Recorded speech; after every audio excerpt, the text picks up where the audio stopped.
Ce matin, je vous invite à aller bien presque à la fin de vos Bibles dans le livre de l'Apocalypse au chapitre 21. Vous voyez, nous sommes vraiment à la fin puisque l'Apocalypse s'arrête au chapitre 22. Apocalypse 21 et nous ferons la lecture des 5 premiers versets.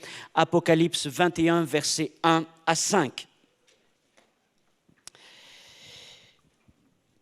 Là, c'est encore une vision de Jean qui nous dit ceci: « Puis je vis un nouveau ciel et une nouvelle terre. » Car le premier ciel et la première terre avaient disparu et la mort n'était plus. Et la mer, n'était plus. Et je vis descendre du ciel d'auprès de Dieu la ville sainte, la nouvelle Jérusalem, préparée comme une épouse qui s'est parée pour son époux. Et j'entendis du trône une forte voix qui disait: « Voici le tabernacle de Dieu avec les hommes. Il habitera avec eux et ils seront son peuple et Dieu lui-même sera avec eux. Il essuiera toute larme de leurs yeux et la mort ne sera plus. Et il n'y aura plus ni deuil, ni cri, ni douleur, car les premières choses ont disparu. Et celui qui était assis sur le trône dit: Voici, je fais toutes choses nouvelles. Et il dit: Écris, car ces paroles sont certaines et véritables. Amen. » Voilà, ce matin, je voudrais m'appuyer sur ce texte et nous aurions pu faire la lecture de tout ce chapitre pour vous parler de ce projet qui est dans le cœur de Dieu, de nous faire habiter pour l'éternité dans sa présence. Abraham, lorsqu'il fut appelé par Dieu, quitta le pays de Charan et vint s'établir dans la terre promise qui était pour lui une terre étrangère. Et Abraham était à la recherche d'une patrie, non pas celle d'où il était sorti, car il aurait eu le temps d'y retourner, mais il en désirait une meilleure. Il désirait une patrie céleste. Il attendait la cité que Dieu tenait en réserve pour lui, cette cité dont Dieu lui-même est l'architecte et le constructeur. Mais Abraham est mort sans avoir atteint cette ville. La Bible nous dit qu'il l'a saluée de loin, car il était impossible qu'il parvienne à la perfection sans nous. Cette cité, c'est aussi la ville que nous recherchons. Cette cité, c'est la ville dont nous sommes citoyens. Nous en sommes citoyens par la foi en Jésus-Christ. L'apôtre Paul, dans l'épître aux Philippiens, dit que cette ville, c'est notre cité à nous enfants de Dieu, à nous ceux qui ont cru en Jésus-Christ. Cependant, cette ville est aujourd'hui encore inaccessible. Elle demeure cachée, elle demeure encore fermée, elle est dans les cieux. Et nous l'attendons. Car au temps de Dieu, cette ville sera révélée et cette ville s'ouvrira pour tous ceux qui ont cru et cette ville sera la nôtre pour l'éternité. Alléluia! Car c'est de cette ville que Dieu régnera sur tout l'univers et c'est de cette ville aussi que nous, l'Église de Jésus-Christ, régnerons avec lui. C'est de cette ville, dans cette ville, que nous connaîtrons la perfection et la véritable bénédiction. Cette ville a pour nom la Nouvelle Jérusalem. Et ce matin, je veux prendre le temps avec vous de parler de cette ville, puisqu'après tout, c'est la ville dans laquelle nous passerons l'éternité auprès de Dieu. Mais c'est aussi et surtout la ville où notre Seigneur Jésus nous prépare une demeure parmi toutes celles qui s'y trouvent. Alors je pense que ça vaut bien et ça justifie bien de prendre le temps et de considérer ce que la Bible nous dit concernant cette ville magnifique. Alléluia. Au début d'Apocalypse 4, Jean, qui est sur l'île de Patmos, un caillou, un rocher désertique, est ravi en esprit. Une porte céleste s'ouvre dans les cieux devant lui et apparaît alors un trône sur lequel le Seigneur lui-même, éblouissant de gloire, est assis. Et une voix forte se fait entendre: « Monte ici et je te ferai voir ce qui doit arriver dans la suite. » Et tout au long du livre de l'Apocalypse, depuis cette position unique, Jean voit toutes sortes de choses se passer devant lui, des faits terribles à la fois qui se passent dans les cieux et sur la terre, une succession de jugements. Je ne peux pas m'y attarder, ce n'est pas le thème de ce message ce matin, et je voudrais donc directement nous propulser au chapitre 21 que nous venons de lire en partie. Et là, nous voyons que Jean reçoit une nouvelle vision.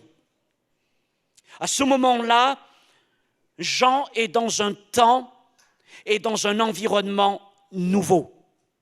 Nous nous situons aux portes de l'éternité. Nous ne sommes plus dans les derniers jours de notre monde, dans les derniers jours de notre ère, mais nous sommes dans les premiers jours de l'éternité, si nous devons parler en jours. Nous sommes au début d'un temps où Dieu règne, en maître absolu.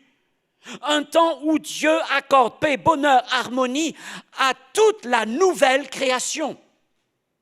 Car il faut parler d'une nouvelle création. La première création, la nôtre, a été jugée. Et comme le prophète le disait, elle a été roulée comme un vieux manteau. Imaginons cet univers roulé comme un manteau par la parole de Dieu. Et alors apparaît une nouvelle création, des nouveaux cieux, un nouvel univers, de nouvelles galaxies, de nouvelles étoiles, mais aussi une nouvelle terre. A-t-elle les dimensions de la nôtre? Nous ne le savons pas. La seule chose à laquelle Jean fait référence, ça nous étonne, mais il n'y a plus de mer. Alors évidemment, si vous avez l'habitude et vous aimez vivre près des côtes, ça change. Pourquoi n'y a-t-il plus de mer? Oh, parce que dans ce monde, il n'y a qu'un fleuve qui coule. Un fleuve extraordinaire qui coule du trône de Dieu. C'est le fleuve qui porte l'eau de la vie. Et il n'y a pas besoin d'autres mers, d'autres sources d'eau que celle-ci. Et alors qu'il a cette vision, voilà qu'apparaît cette ville. Une ville imposante, une ville majestueuse, une ville resplendissante. Mais pour lui, quel choc, il la voit descendre des cieux. Évidemment, nous, avec toutes nos représentations de science-fiction, on imagine ce genre de choses, voyant une espèce d'engin qui descend comme cela, mais pour cet homme de l'Antiquité, quelle surprise! Et il voit cette ville immense descendre et devenir partie intégrante de la nouvelle terre. Elle vient sur la terre. C'est comme si, voyez-vous, le ciel et la terre se rencontrent. Le ciel et la terre s'unissent. Le royaume des cieux déplace sa grande ville tout entière sur la terre. La Jérusalem terrestre, celle d'aujourd'hui, est une très belle ville. C'est une ville unique et particulière parce que les immeubles de la vieille ville de Jérusalem sont en pierre massive, tout en pierre. Et ceux de la ville moderne sont en structure de béton, mais tous les bâtiments sont parés de pierre. Parce qu'en 1918, sous le mandat britannique, un décret a été promulgué imposant une façade en pierre de Jérusalem. Cette pierre, c'est une pierre de calcaire que les Arabes appellent la pierre royale. Et donc, quand vous allez à Jérusalem, vous voyez une ville faite tout entière de pierre blanche, de pierre rose, et à la lumière du soleil du matin ou du soir couchant, eh bien, la ville prend des teintes d'or, de cuivre, et c'est absolument magnifique. Mais laissez-moi vous dire que cela reste peu de choses par rapport à la cité que Dieu tient en réserve pour nous dans les cieux. Alors Jean est conduit par un ange sur une haute montagne, afin qu'il découvre encore mieux cette ville qui descend du ciel. Examinons rapidement les expressions qu'utilise Jean dans ce passage. Il nous dit par exemple au verset 2, voyons la ville sainte, la nouvelle Jérusalem, il dit d'elle qu'elle est préparée comme une épouse qui s'est parée pour son époux. Elle est préparée. Cela suggère donc que la nouvelle Jérusalem est une ville déjà prête avant la création du nouveau ciel et de la nouvelle terre. Jean ne dit pas qu'il voit la création de la ville, il la voit tout entière, il la voit achevée. Qui l'a préparée? Nous savons que Dieu en est l'architecte, il en est le constructeur, mais celui qui la prépare, c'est Jésus.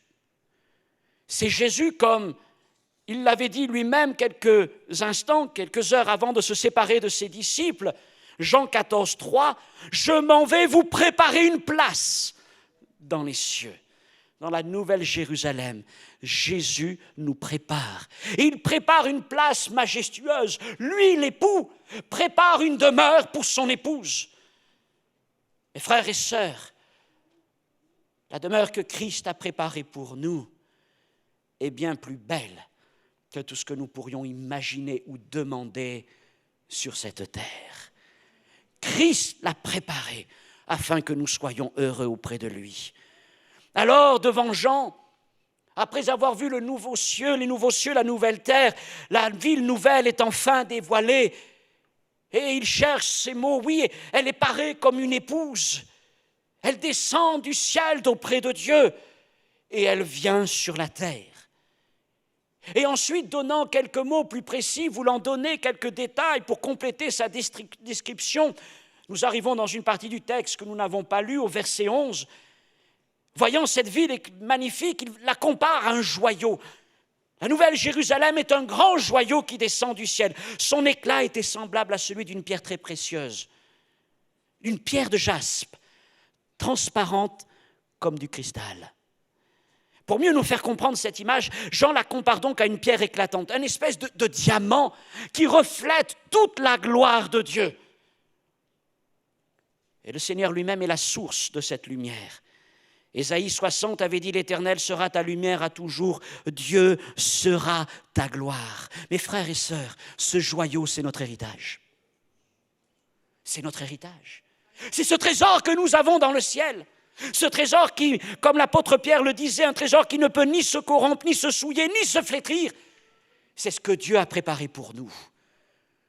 Et comme Abraham, nous n'hésitons pas à quitter notre patrie, notre cité terrestre et toutes les promesses qu'elle peut avoir parce que nous avons les yeux fixés sur la récompense à venir.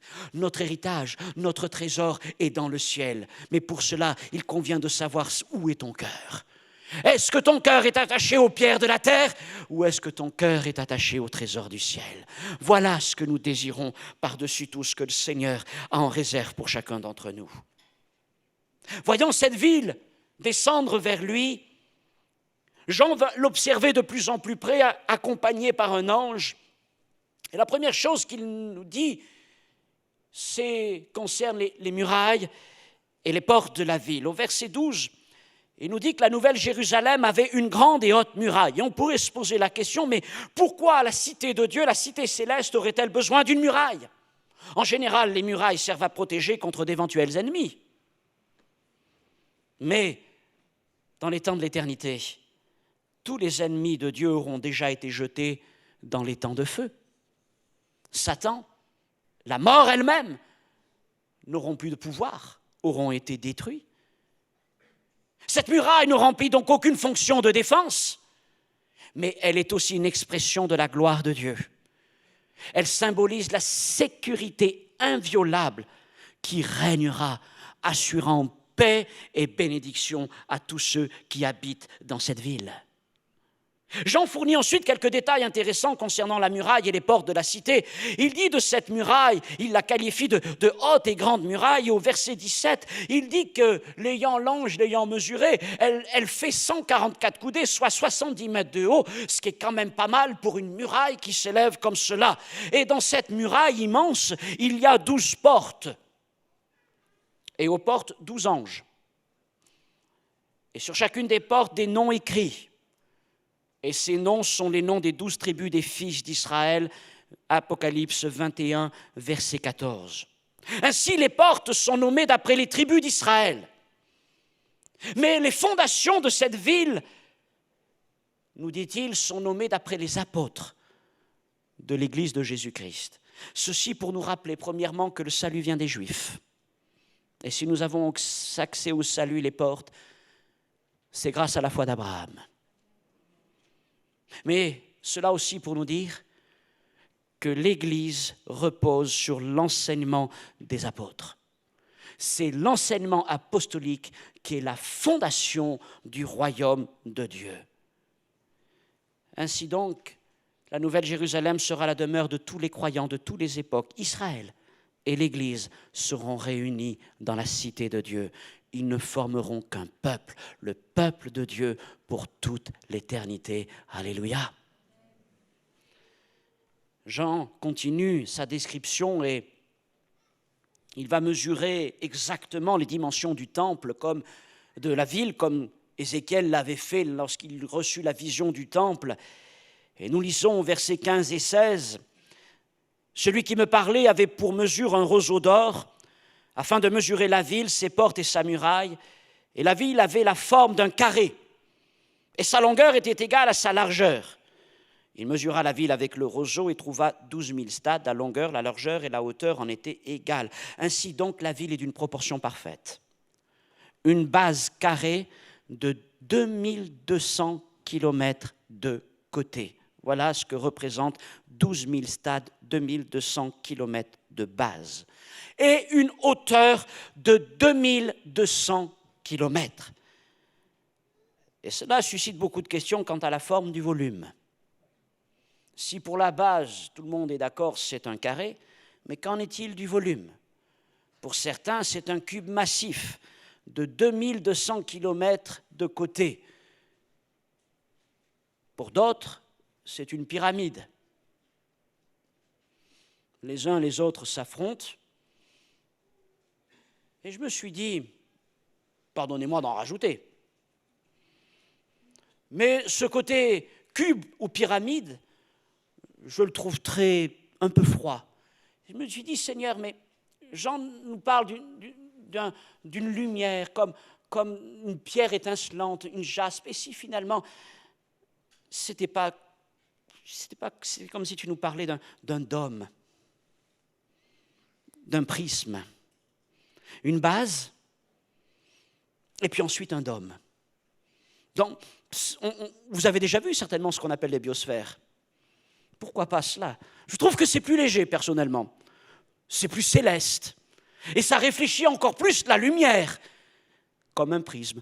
Ma foi, le Seigneur sait exactement ce que sont ses plans. Et je crois que de toute façon, lorsque la ville nouvelle sera révélée, elle nous surprendra les uns les autres par sa beauté, ça c'est certain. Mais évidemment, une hauteur de 2200 km est quelque chose de franchement difficile à imaginer. Sur la Terre actuelle, une telle hauteur de 2200 km dépasse largement l'atmosphère de la Terre, puisque son épaisseur est de 160 km. Donc la Nouvelle Jérusalem se perd dans l'espace. Mais encore plus, imaginez un volume dont la base est de 10 fois la superficie de la France. Un continent. Et qui s'élève comme ça dans les cieux jusque dans l'espace. Possédant peut-être de multiples niveaux formés de millions d'avenues dorées. La Nouvelle Jérusalem est un lieu aux dimensions immenses qui dépasse notre entendement, je dirais qui dépasse même notre technologie. Les hommes aujourd'hui s'enorgueillissent de bâtir des tours qui vont atteindre les 1000 mètres de haut.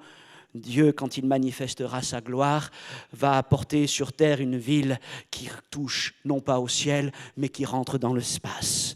Ça, c'est la gloire de notre Dieu indépassable. Alléluia. Quelle ville extraordinaire. Et alors, pour aller encore de révélation en révélation et de merveille en merveille, Jean nous parle ensuite des matériaux précieux qui constituent la ville de part et d'autre. Au verset 18, il nous dit que la muraille était construite en jaspe. Cette pierre a la caractéristique d'être translucide, semi-opaque et de couleurs variées. Autrement dit, la pierre de jaspe permet à la gloire de Dieu qui se trouve dans la ville d'illuminer la ville entière et même d'illuminer bien au-delà de la ville. Elle se réfléchit ailleurs. La ville elle-même est d'or pur, mais un or qui est semblable à du verre pur. Or, l'or que nous connaissons n'est pas transparent. L'expression semblable à du verre pur pourrait se référer alors à de l'or poli, jusqu'à une brillance parfaite tel un miroir. Quelle chose extraordinaire! En tout cas, la Nouvelle Jérusalem brillera d'une clarté surnaturelle dans des tons d'or.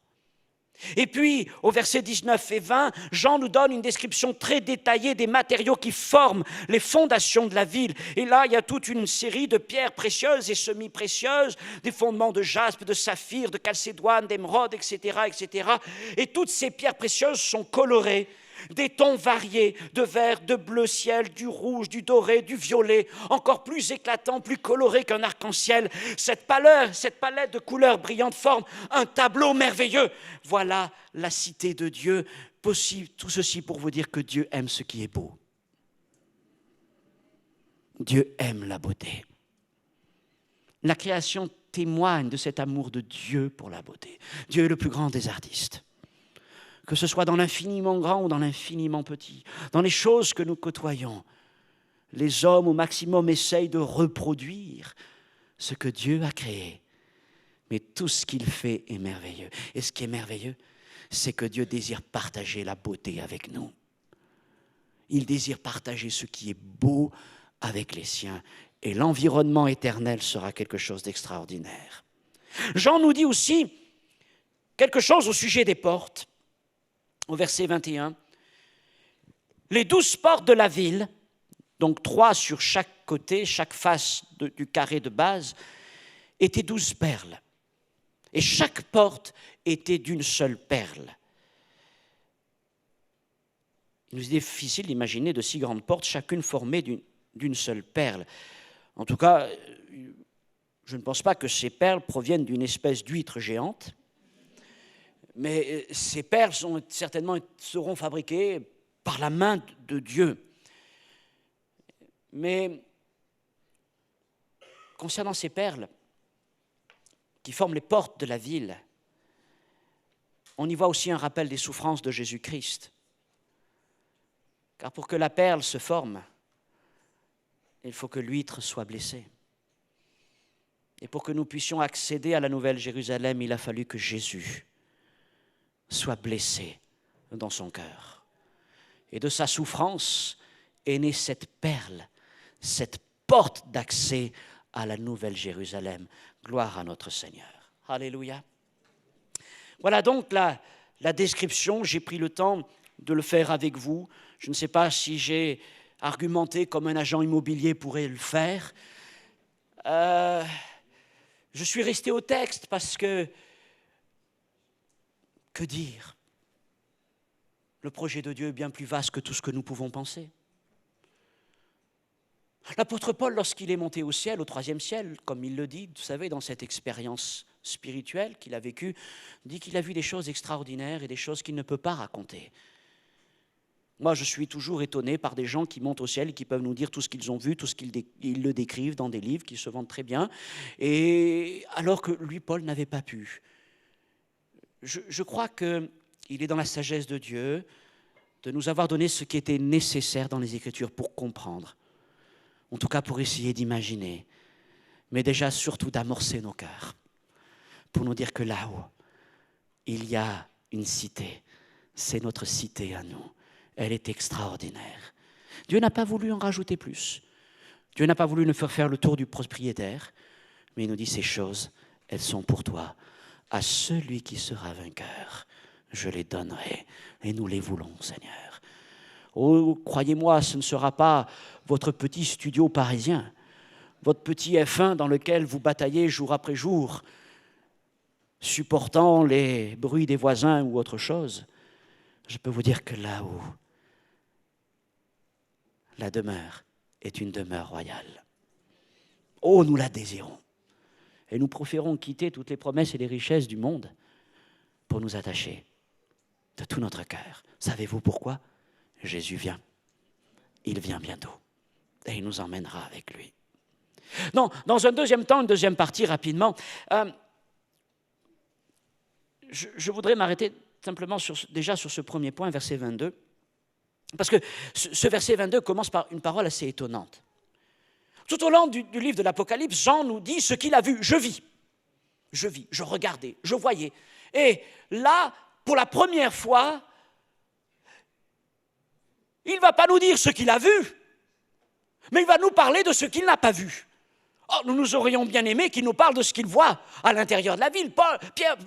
Jean, tu as commencé à nous parler de l'extérieur. Tu nous as mis l'eau à la bouche. Parle-nous donc de ce que tu vois à l'intérieur. Eh bien non, Dieu n'a pas voulu qu'il nous parle de ce qu'il a vu à l'intérieur, mais il a voulu insister sur ce qu'il n'a pas vu.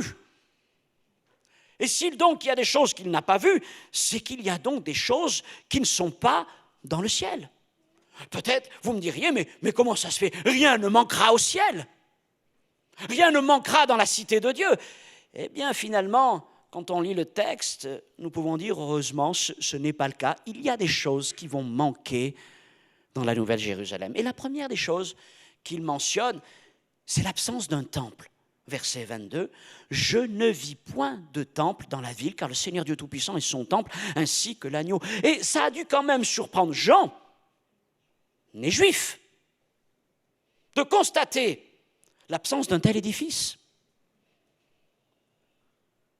Le temple n'était-il pas le centre, le joyau, la raison d'être de la Jérusalem terrestre? Et pour lui, Jean, c'était une douleur. Parce que depuis 30 ans, le temple était détruit à son époque. Et lorsque Dieu lui présente cette cité qui s'appelle la Nouvelle Jérusalem, il découvre qu'il n'y a pas cet édifice central qui s'appelle le temple. Mais Dieu lui révèle autre chose de bien plus grand. C'est que Dieu et l'agneau sont le temple de la ville. Dans quel sens alors Dieu est-il le temple? Bien, le temple, c'est le lieu où Dieu établit sa présence. Ce que veut dire d'abord tabernacle. Dieu établit, Dieu demeure au milieu des hommes. Et le temple est le lieu où les hommes offrent un culte à Dieu, apportent des sacrifices au Seigneur. Alors, nous le savons, il y a eu un temple de toile, le tabernacle. Il y a eu plusieurs temples de pierre à Jérusalem. Et aujourd'hui, il y a des temples de chair. Nous sommes les temples de chair où Dieu habite et dans lesquels le Seigneur manifeste sa présence. Dieu est là au milieu de nous. Nous sommes le temple du Saint-Esprit. Ensemble, nous formons l'assemblée. Nous formons le temple où Dieu se tient. Alléluia! Mais en observant une certaine progression, la toile, la pierre, la chair, eh bien, dans l'éternité, nous en arrivons finalement progressivement à comprendre qu'après tout cela, c'est Dieu qui va devenir le temple. D'ailleurs, Jésus n'avait-il pas dit, rappelez-vous, au jour où il renverse les tables, détruisez ce temple, je le rebâtirai. Et il ne parlait pas des pierres, mais il parlait de son propre corps, de sa chair. Jésus est le temple. Et dans ce temple éternel, ce n'est plus lui qui habitera au milieu de nous, parmi nous, par son esprit, mais c'est nous qui demeurerons dans sa présence. C'est nous qui habiterons dans sa présence pour l'éternité. Jésus l'a dit, plus rien ne nous séparera. Nous serons dans une perfection, dans une communion intime, dans un bonheur réel, comme une épouse est heureuse dans la présence de son époux. Ô Seigneur, voilà ce que nous attendons. Pas de temple et puis pas de lumière. Pas de source de lumière, en tout cas, pour être plus précise. Au verset 23, Jean nous dit « La ville n'a besoin ni du soleil ni de la lune pour l'éclairer, car la gloire de Dieu l'éclaire et l'agneau est son flambeau. » Oh, nous pouvons imaginer que dans la nouvelle création, dans les nouveaux cieux, il y aura bien des étoiles et peut-être le soleil et d'autres planètes, mais la lumière qui éclairera la nouvelle ville ne viendra ni du soleil ni d'autres astres, mais elle viendra de la ville elle-même, de la présence glorieuse du Seigneur en son sein. Ésaïe a écrit « La lune sera couverte de honte et le soleil de confusion, car l'Éternel des armées régnera sur la montagne de Sion et à Jérusalem, resplendissant de gloire en présence de ses anciens. » La lumière du soleil pâlira devant la gloire, devant la lumière de notre Dieu. Alléluia. Pas de temple, pas de source de lumière, pas de système de sécurité. Nous n'aurons plus besoin le soir de nous relever. Chérie, as-tu pensé à fermer la porte? Oh, vas-y voir. Non, nous n'aurons plus besoin. Le verset 25 nous dit que ces portes ne se fermeront point le jour, parce qu'il n'y aura point de nuit. Dans les villes anciennes, les portes étaient fermées durant la nuit afin de protéger les habitants des voleurs, des bandits, des armées ennemies. Alors des portes constamment ouvertes nous parlent d'une sécurité et d'une protection parfaite. J'en rajoute, verset 27. « Il n'entrera chez elle rien de souillé, ni personne qui se livre à l'abomination, au mensonge. Il n'entrera que ceux qui sont écrits dans le livre de l'agneau. » Alléluia. Toutes les choses mauvaises auront disparu. Nous n'aurons plus rien à craindre, une paix parfaite. Satan et ses démons auront été jetés, bannis pour toujours dans les temps de feu. Nous n'aurons plus rien à craindre de leur part. Mais nous le savons, seuls les élus de Dieu pourront rentrer dans la porte, dans la ville par les portes. Rappelez-vous, à l'entrée, il y a des anges. À l'Éden, le Seigneur avait posté des anges, des chérubins qui étaient là, brandissant l'épée et interdisant aux hommes de rentrer. Et dans la Nouvelle Jérusalem, c'est pareil, à l'entrée des portes, il y a des anges qui sont campés.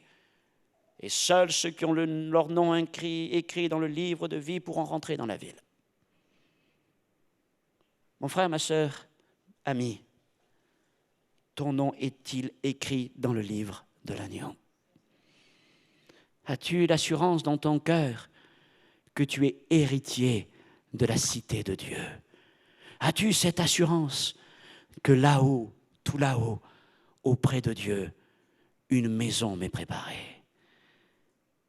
Nous n'y avons pas accès parce que nous sommes meilleurs. Nous avons accès parce que nous avons accepté la grâce de Dieu dans notre vie. Par la foi, nous avons reconnu qu'il n'y a qu'un seul Sauveur, qu'un seul Seigneur, Jésus-Christ. Et à cause de cela, Dieu nous a arrachés du royaume du péché et des ténèbres pour nous transporter dans celui de son Fils et faire de nous des héritiers de la ville nouvelle. Peu importe qui que nous soyons, notre couleur de peau, notre origine sociale, il y a une place pour chacun. Pas de ségrégation, pas de lutte, mais une place pour chacun auprès du Seigneur. Jean nous dit aussi qu'il n'y aura plus de besoin, pas de besoin. Apocalypse 22, 1 à 2. L'ange montre à Jean un fleuve et un arbre. Le fleuve d'eau de la vie, l'arbre de la vie. Et ce tableau n'est pas sans nous rappeler qu'il y avait également un fleuve qui arrosait le jardin en Éden et qu'il y avait aussi au milieu du jardin un arbre qui s'appelait l'arbre de la vie. Ainsi, la cité de Dieu possède en elle les éléments essentiels du paradis de l'Éden. Mais je vais vous dire, la Nouvelle Jérusalem est encore plus grande que le paradis de l'Éden, parce que vous pouvez être sûr, il n'y aura pas de serpent. Il n'y aura pas de tentation. Comprenons que nous n'aurons besoin d'aucune nourriture ou de boisson. Nous serons des créatures spirituelles. Notre corps n'aura pas besoin d'être alimenté, d'être abreuvé. Mais par contre, nous pourrons toujours boire à l'eau de la vie. Et nous pourrons manger aux fruits, une récolte par mois, aux fruits de l'arbre de la vie. Simplement, pour nous réjouir. Parce que cet arbre et cette eau, comme David le dit dans le psaume 63, ce sont les mégrailles succulents. Mon âme a soif de toi. Cette eau de la vie que le Seigneur avait promis à la femme samaritaine, elle sera là et nous pourrons puiser aux sources de la vie. Et cette eau rafraîchira. Cette eau nous rendra joyeux dans la présence du Seigneur. Vous savez, là-haut dans le ciel, Dieu n'a, je veux dire un souci, non, Dieu n'a pas de souci, mais Dieu n'a qu'un désir. C'est de nous faire partager sa joie. C'est de nous faire partager son bonheur pour l'éternité, d'éternité en éternité. Pas de besoin. Nous n'aurons plus ces soucis-là. Mais je voudrais vous dire aussi, pas d'anathème. Apocalypse 22, 3, il n'y aura plus d'anathème. Dieu essuiera toute larme de leurs yeux, la mort ne sera plus. Il n'y aura plus ni deuil, ni cri, ni douleur. Apocalypse 21, 4, la malédiction et ses conséquences seront abolies, effacées à tout jamais. La souffrance, la peine, la sueur, les épines, la maladie, l'affliction, mais surtout le péché et la mort n'auront plus de place dans la Nouvelle Jérusalem. Mon corps fatigué, non, je ne connaîtrai plus ça, parce que j'aurai reçu ce corps spirituel, incorruptible, immortel. La fatigue, non. La douleur, non. La tentation, non. L'inquiétude, non. La maladie, non. Mais pour l'éternité, tout simplement la joie de vivre dans la présence de Dieu. Mes frères et sœurs, pouvons-nous imaginer tout ce que Dieu a préparé pour nous? Les bénédictions du ciel dépassent certainement le cadre de l'imagination la plus fertile. Alors sans cesse, les apôtres nous ramènent par leur enseignement à nous considérer comme des étrangers sur cette terre et à nous affectionner aux choses d'en haut. Paul nous dit chercher les choses d'en haut. Elles sont pour nous une source de motivation pour poursuivre la course, en vue de franchir la ligne en vainqueur à celui qui sera vainqueur. Car les apôtres savaient que malheureusement nous n'avons pas tous la persévérance, la conviction d'un Moïse qui a abandonné les trésors de l'Égypte pour le désert parce qu'il avait en vue la terre promise. Et ils savent que nombreux seront les disciples de Jésus-Christ à détourner leur regard et à commencer à regarder vers les cités du monde au lieu de fixer leur regard vers la récompense à venir. Ce monde est plein de séduction, la convoitise, l'orgueil du monde, nous dit Jean.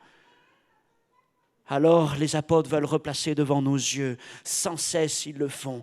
Non seulement Jésus revient bientôt, mais il nous dit, Jésus revient pour nous faire partager son trône, sa victoire, son règne, sa ville. Mon frère et ma sœur, c'est à cela que nous croyons. Voilà le but, voilà la victoire que nous attendons.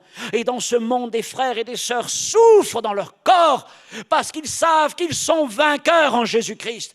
Alors ils regardent toutes ces choses comme des choses passagères, pour un temps, oui, mais eux, ils regardent à ce qui est invisible et éternel. Sans cesse, revenons à l'essentiel. Il y a ce chant qui disait « Si j'oubliais Gethsémanée ». Mais nous pourrions dire, comme les Juifs le disaient dans la diaspora, « Si j'oubliais la nouvelle Jérusalem ».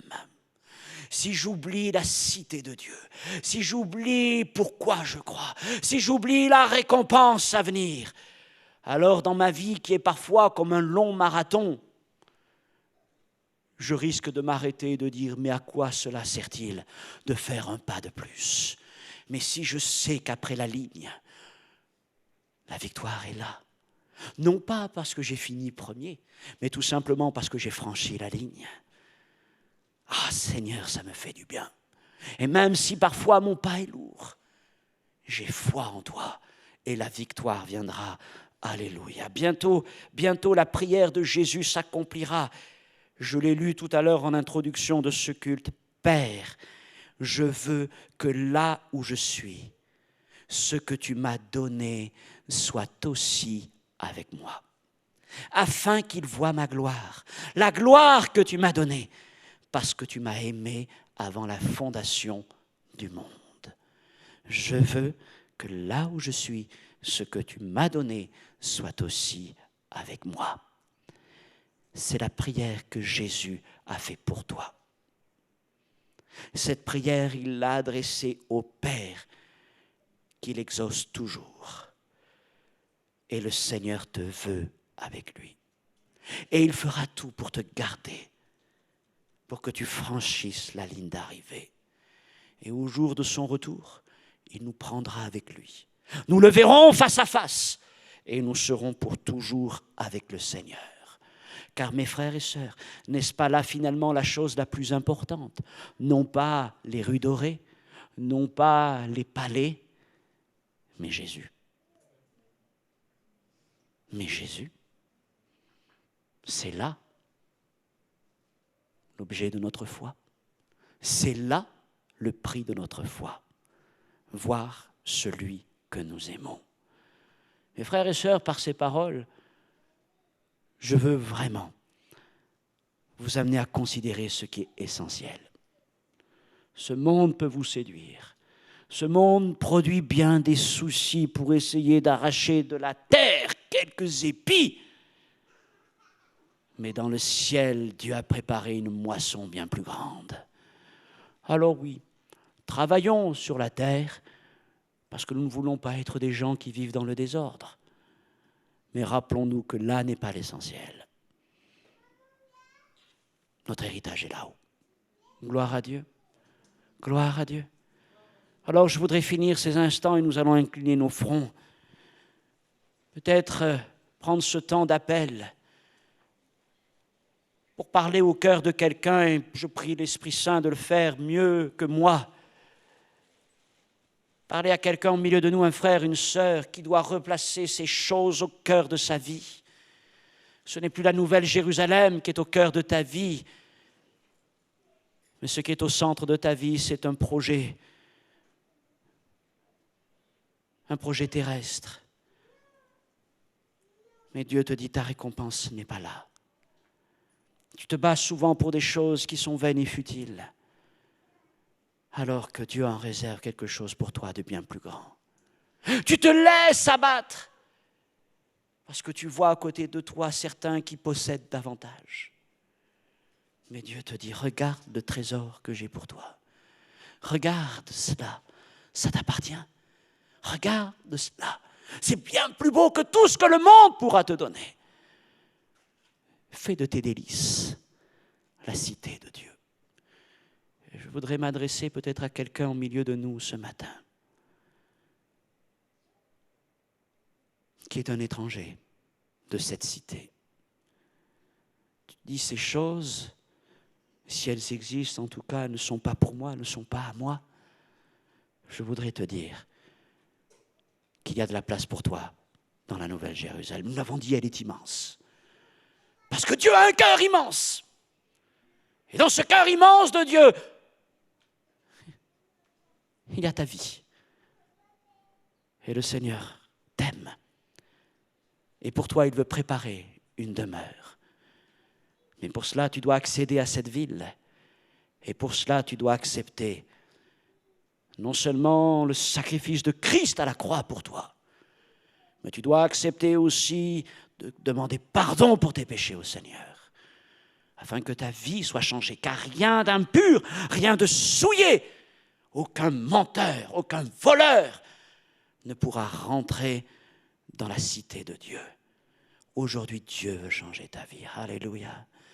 Oh, si quelqu'un entendant ces paroles, quelle que soit l'une ou l'autre de ces paroles, sent que le Seigneur parle à son cœur, d'une manière ou d'une autre, alors je voudrais simplement l'inviter à lever sa main, comme un moyen de te replacer devant Jésus, de t'approcher de lui, de te dire, Seigneur, voilà mon trésor. Oh, tu entends que le Seigneur te parle, je vois une main qui se lève, d'autres mains, alléluia, alléluia, alléluia. Seigneur, je veux faire de tes promesses mes délices dans ma vie, non pas ce monde, mais ta parole est mon trésor. Oh Seigneur, je veux placer mon cœur dans le ciel, parce que sur terre, Seigneur, sur terre, ce n'est que le flétrissure. Oh, y a-t-il encore quelqu'un ce matin qui veut replacer cette espérance de la vie éternelle au cœur de sa vie? Oh, alléluia, alléluia, je vois encore des mains qui se lèvent, gloire à Dieu, que le Seigneur vous bénisse, alléluia. Alléluia, Maranatha, nous disons Maranatha, viens Seigneur, viens. Et nous croyons que tu es de plus en plus proche. Tant de choses, Seigneur, se passent dans ce monde. Et mon Dieu, bientôt, nous verrons la cité de Dieu.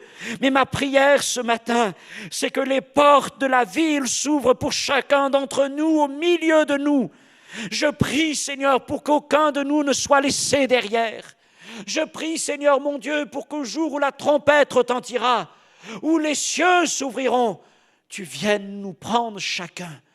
Seigneur, merci pour tout ce que tu tiens en réserve pour nous, pour l'héritage glorieux que tu accordes à tes enfants. Mais Seigneur, marque nos cœurs. Seigneur, imprime nos cœurs de cet héritage, que nous soyons de ceux qui allons franchir la ligne en vainqueur. Père, convainc-nous de nous délester de tout ce qui est terrestre, d'abandonner tout ce qui n'est pas digne de toi pour nous concentrer sur la course que nous devons mener. Père, convainc l'un d'entre nous ce matin de péché, de justice, de jugement, mais aussi de grâce et de restauration, afin qu'à l'instant même, touché par ta présence, son nom s'écrive dans le livre de l'agneau. Tu fais cela dans le nom de Jésus-Christ. Seigneur, change les vies au milieu de nous. Amen. Alléluia, gloire à Dieu.